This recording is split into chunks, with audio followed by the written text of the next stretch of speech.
নমস্কাৰ মৰমৰ ছাত্ৰ ছাত্ৰীসকল, তোমালোকক সকলোকে মোৰ ইউটিউব চেনেলটোলৈ স্বাগতম জনাইছোঁ। আজি মই তোমালোকক পঢ়াব গৈ আছোঁ পাঠ নম্বৰ 12। পাঠ নম্বৰ 12 নাম হৈছে কি? নামৰ বেবেৰিং বা। এতিয়া এই পাঠটোত আমি কি পঢ়িম আহাচোন চোৱা। কৈছে মানুহ, জীৱ জন্তু, গছ গছনি সকলোৰে একোটা নাম আছে। প্ৰত্যেক নামেৰে নিজস্ব অৰ্থ থাকে, কিন্তু বাস্তৱ ক্ষেত্ৰত কেতিয়াবা নামটোৰ অৰ্থৰ লগত সেই নামধাৰী জীৱটোৰ দৈহিক, মানসিক আৰু কৰ্মৰ সামঞ্জস্য নাথাকে। এনে অমিল কথাই কেতিয়াবা আমাক আনন্দৰ খোৰাক যোগায়।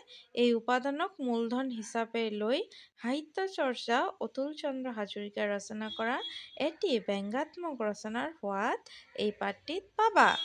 তোমালোকে ইয়াত এটা ব্যংগাত্মক ৰচনাৰ সোৱাদ পাবা বুলি কৈছে। এতিয়া আহাচোন আমি চাওঁ কি কৈছে চোৱা।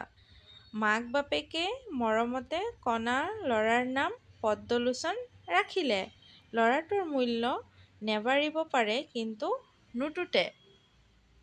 পিছে হাউদেৰ পুতেকৰ নাম যদি টুকুনা-চন্দ্ৰ বা দুখুৰাম ৰখা হয়, তেন্তে হাউদ কোঁৱৰৰ গা বেজবেজাই নাযাবৰ কাৰণ নাই। সেয়ে হৈছিল সোণাপুৰৰ নিধনি ৰামৰ। গাঁওখনৰ নাম সোণাপুৰ হ'লেও তাৰ মানুহবিলাক আছিল ডাল দৰিদ্ৰ।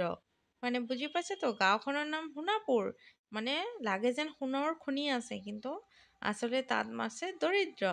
একমাত্ৰ নিধনি ৰামৰ বাহিৰে বাকী চব দৰিদ্ৰ। নামটো নিধনি ৰাম হ'লেও মানুহজন আছিল দৰাচলতে ধনী। মানে ইয়াত বুজোৱা হৈছে যে শব্দটো এটা হ'ব পাৰে, বুজাইছে শুনাত এক ধৰণৰ বেলেগ অৰ্থ হ'ব পাৰে, কিন্তু আচলতে অৰ্থটো বেলেগ। তো ইয়াত কি কৈছে চোৱা, নামটো নিধনি ৰাম হ'লেও মানুহজন কিন্তু আচলতে আছিল কি? ধনী। ধনে জনে তেওঁৰ ৰৰৈয়া গৃহস্থলী। গোহালিত গৰু, পুখুৰীত মাছ, ভঁৰালত ধান, পেটাৰীত ধন। কোনোফালেই নিধনি ৰামে অভাৱৰ মুখ দেখা পোৱা নাছিল। তথাপি মানুহে তেওঁক নিধনি বুলিহে মাতে। কি বুলি মাতে? নিধনি বুলিহে মাতে। এই নামটোৰ মতা শুনিলেই তেওঁৰ গাত যেন বিচা বৰলে ডাকে। সদায় নিধনি ৰামে ইয়াৰ প্ৰতিকাৰৰ কথাকেই ভাবি থাকে। ভাবি মনৰ দুখত ঘৰৰ পৰা ওলাই গ'ল। গৈ এঘৰৰ পদূলি মুখত তেওঁ এজোপা মৰা গছ এজন মানুহে কুঠাৰেৰে কাটি থকা দেখা পালে। নিধনিয়ে গিৰিহঁতক সুধিলে, এইজোপা কি গছ হে ককাই? গিৰিহঁতে ক'লে, অমৰা। গছজোপাৰ নাম কি আছিল? অমৰা। নিধনিয়ে ক'লে, থোৱাহে দেও, মৰা গছো অমৰা হ'ব পাৰেনে? মানে এতিয়া কৈছে গছজোপা মৰা, মানে নিধনি ৰামে ভাবি আছে গছজোপা মৰি গৈছে। কিন্তু এতিয়া ককাইতো ঠিক কথাই কৈছে, সুধিছে গছজোপাৰ নাম কি? কৈছে অমৰা। কিন্তু তেখেতে ভাবিছে যে মৰাৰ বিপৰীত যিটো মানে অমৰা বুলি কোৱা হয়, যে মৰি যোৱা নাই, তো সেইটোৱে কৈ আছে যে নিধনি ৰামে সেইটোহে ভাবিছে যে মৰি যোৱা নাই। অমৰা বুলি কিয় কৈছে? আচলতে তেখেত অমৰা ফল গছজোপাৰ নামহে কৈছে। গিৰিহঁতে ভেকাহি মাৰি ক'লে, পাৰে নে নোৱাৰে তুমি মোক শিকাব নালাগে। মোৰ অমৰা গছ তোমাৰ মুখৰ কথাতে নমৰাকৈ থাকিব নোৱাৰে। নিধনি ৰামে আৰু একো নকৈ সুৰকৈ তাৰ পৰা আঁতৰি গ'ল। দেখিছেনে কেনেকুৱা এই শব্দবিলাক শুনিলে হাঁহি উঠেনে নাই? কৈছে অমৰা, কৈছে ক'তনো মৰা। ঠিক আছে।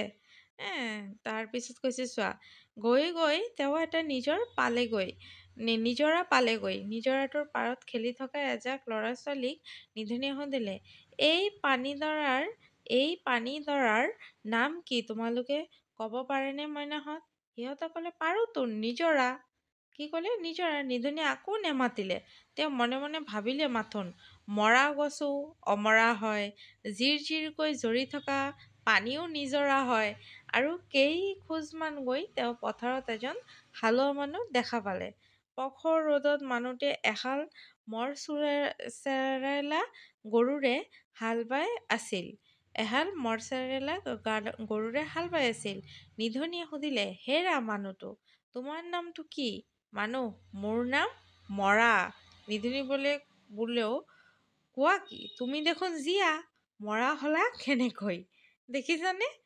তেওঁ কৈছে মানুহ জীয়াই হওঁ, বা মৰাই হওঁ, তুমি মোৰ নামটো সলাই দিব নালাগে। সেই দেউতা মানুহজনে ক'লে, হাল বোৱা মানুহজনে কৈ আছিলে, আই বোপায়ে দিয়া মোৰ নাম মৰা বুজাইছে, বোৱাইছা তো মৰা বুলি আই বোপাই নাম দিছে, তো সেইকাৰণে মানুহজনে কৈছে মোৰ নাম মৰা বুলি। মানুহজনৰ সমিধান শুনি নিধনিৰ পেটে পেটে হাঁহিয়ে উঠিল। এয়াকে বোলে গাত নাই ছাল বাকলি, গাখীৰ খাই তিনি টেকেলি। সেয়েহে জীয়াই মানুহজনো হৈছে মৰা। তেওঁ আকৌ আগবাঢ়ি গ'ল। এইবাৰ তেওঁ এটা হোলাত ফটা কানি পিন্ধা এজনী জাতুলী ছোৱালীয়ে জকাই বাই থকা দেখা পালে। নিধনিয়ে সুধিলে, ঐ আই কণ, তোমাৰ নাম কি? মাছ পাইছানে নাই? ছোৱালীজনীয়ে ক'লে, জকাই বাইছোহে বাইছোঁ, খলিহা পুঠি এটাও পোৱা নাই দেউতা।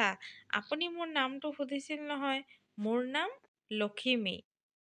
নিধিনিয়ে ছোৱালীটিক আৰু একো নুসুধি মনে মনে ভাবিলে, অমৰা মৰে, নিজৰা জ্বৰে, মৰাই বাই শাল, লখিমীয়ে পিন্ধে ফটা কানি, মই নিধনি হোৱাই ভাল। এই সজ শিক্ষা লভি সন্তোষ মনেৰে নিধনিৰাম ঘৰত উপস্থিত হ'লগৈ। বুজি পাইছাতো? নিধনিয়ে যি নিজৰ নামটো লৈ অলপ দুখিত আছিল যে মোৰ ইমান ধনী মানুহ হৈও মোৰ মানে বাৰীত পাণ তামোল হাল খেতি বাতি চব থাকিও কিয় মোৰ নামটো নিধনি হ'ল, তেতিয়া যে এই মনৰ প্ৰশ্নটোৰ উত্তৰ গৈ তেখেতে এনেকৈ গৈ পালে। তেতিয়াহে তেখেতে বুজিলে। বুজি পাইছা? তো পাঠটো অলপ খুব হাস্যৰসাত্মক পাঠ এটা দিছে তোমালোকৰ কাহিনী, আৰু এই কাহিনীটো তোমালোকে অলপ নিজেও ক'বলৈ চেষ্টা কৰিবা, নিজৰ মনৰ ভাৱৰ সহায়ত কেনেকৈ মানুহক বুজাব পাৰা সেইটো অলপ ক'বলৈ চেষ্টা কৰিবা। আৰু মই তোমালোকক অলপ ইয়াত কবিৰ পৰিচয় বিষয়ে সম্বন্ধে দি দিছে, তোমালোকে পঢ়ি ল'বা। আৰু মই ধুনীয়াকৈ তোমালোকক এই পাঠৰ প্ৰশ্ন উত্তৰখিনি চব দি দিছোঁ, তোমালোকে খুব ধুনীয়াকৈ নিজৰ বহীত উঠাই ল'বা। ঠিক আছে? ভিডিঅ'টো চোৱাৰ বাবে সকলোকে অসংখ্য ধন্যবাদ। আৰু যিসকলে বাকী ভিডিঅ'সমূহ চোৱা নাই, প্লে'লিষ্টত গৈ পাবা। 11 নম্বৰ পাঠলৈকে মই কৰাই ৰাখিছোঁ। থেংক ইউ সকলোকে।